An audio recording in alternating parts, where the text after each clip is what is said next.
Yo guys! Днес искам малко да си поговорим за това какво трябва да притежаваш като качества, за да започнеш да стримваш и какви качества трябва да придобиеш. Малко за стриминга.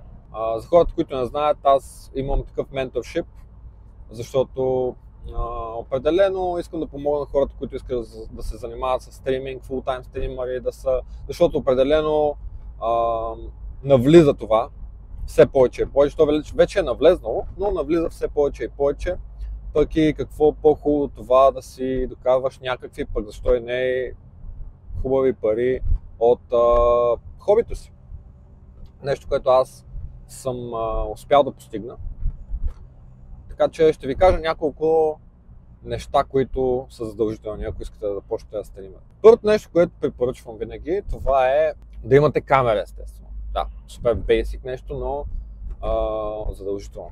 Винаги аз много често хоствам малки стримери, които забелязвам, че проявяват някакво старание да се развиват в тази сфера и като цяло енджойват целият процес, наслаждават му се. Задължително трябва да имаш камера, защото смятам, че стриминга е нещо, което хората идват, ще отворят твоя стрим, за да гледат теб. Ти как реагираш на нещата? На нещата, които се случват като цяло. Първо, като те убие някой, ядосваш ли се, смееш ли се, ревеш ли? Има хора, където и реват за контент. Имаше един, как се казваше, Негатрон ли, какъв беше преди, забравя го. Някакъв трон беше, дето ревеше там на лигата. И с това стана известен. Продължаваме по темата. Да, задължително трябва да имаш камера, според мен. Това си е лично мое мнение. Естествено, това е правилото. Има и изключения, които сега знам, че в коментарите някой ще казва: да, ама Night Blue стана известен. Да, така е. Имаше още някакъв, как се казваше, забравя го, но имаше и други, които са успявали да станат стримери, успешни стримери без камера. Но да, това са изключенията. Другото нещо, което смятам, че е много важно, е да не спираш да говориш, кое как правиш.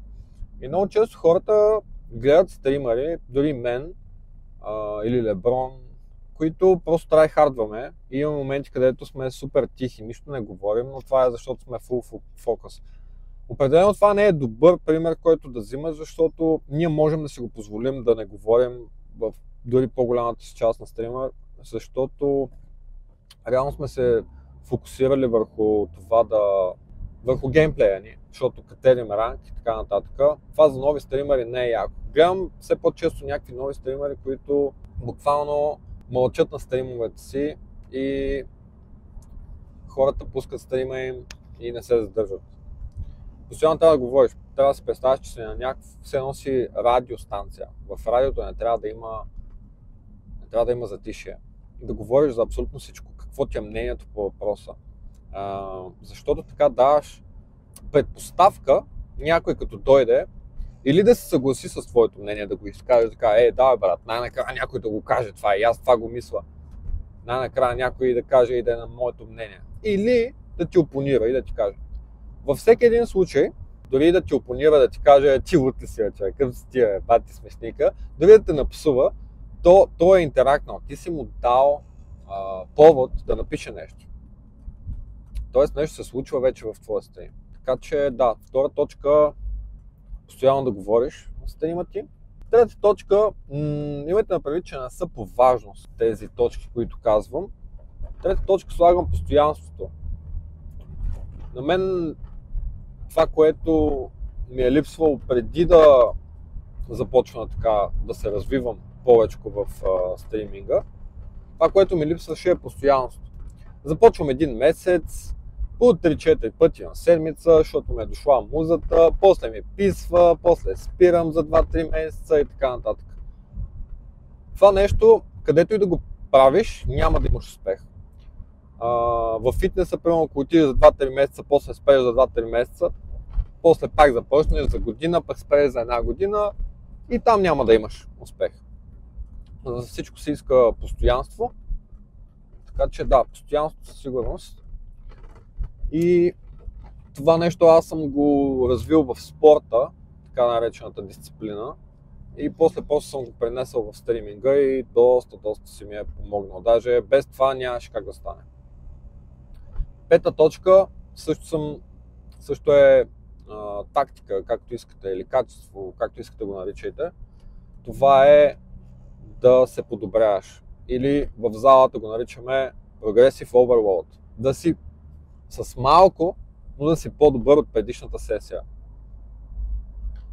Да подобряваш по нещо. Да гледаш други стримери също е много важно. Да гледаш всякакви стримери и да взаимстваш от тях. Ако ти харесва някаква идея, тона на стрима от някакъв друг стример, то тогава вземи това поведение и го служи в твоя стрим, щом те кефи. Ако пък не ти харесва някакво поведение на някакъв стример, тогава страни от това поведение. Аз примерно някой път пускам някакви стримери и ги гледам как буквално целият им контент е да мрънкат. И аз се хващам някой път, как и аз мрънкам на стрима си. Как ADC-то ми е супер слабо, как не знам си какво. Всички го правим. Въпросът е, че когато го виждаш отстрани, някакво много лесно го хващаш. Обаче когато го правим ние самите, е доста по-трудно. И така, това са 6 точки, които споделям с вас, които със сигурност доста са ми помогнали да се развия като стример.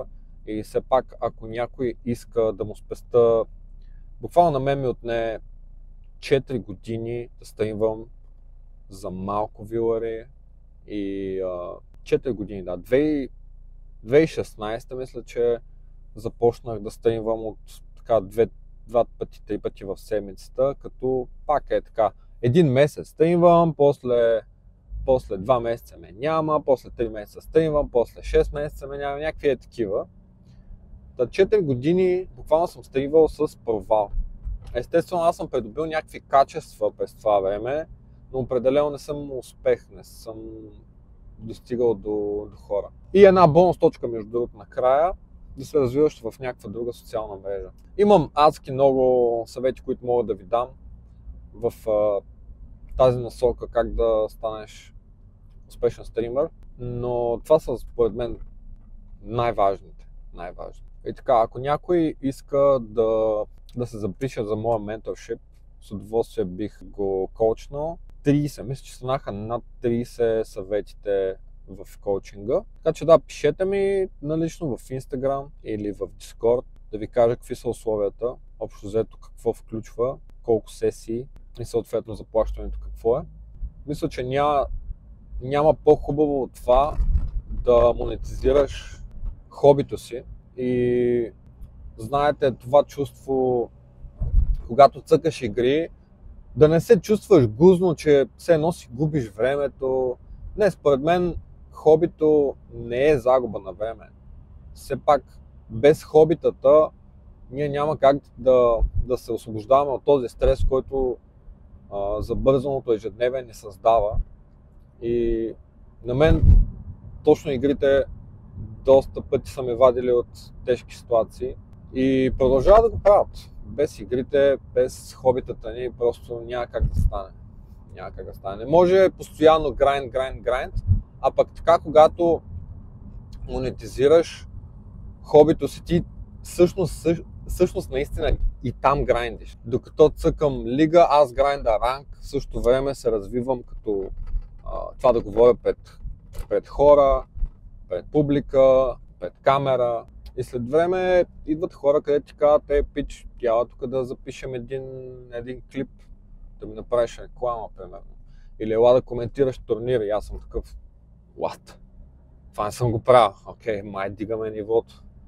И там пък идват вече други качества да коментираш. Аз съм коментирал вече няколко турнира. Определено не се приемам като коментатор, като добър коментатор, но пък със сигурност там прилагам правилото Progressive Overload. Всеки път да се старая да коментирам все по-добре и по-добре, да се анализирам предните пъти, недостатъците и да ставам все по-добър. Нямам за цел да ставам коментатор, но все пак, щом ме свързват с лигата, нямам нищо против, ако ще допринесе за по-добрия експириенс на турнира, да дам каквото мога. Общо взето това е. Благодаря, че гледахте. Ако ви кефят този вид видеа, защото са малко по-различни от колата, Пишете ми в коментара да знам все пак. И аз търся по какъв начин да ви бъда полезен с опита си, който имам в различните сфери. И да помогнете на алгоритъма все пак да го препоръча на повече хора и да достигне до повече хора това. Пратете го на някой приятел, който се пробва да стримва, но по някакъв начин нещо не му достига и се надявам да ви е било от полза. До следващото видео. Айде!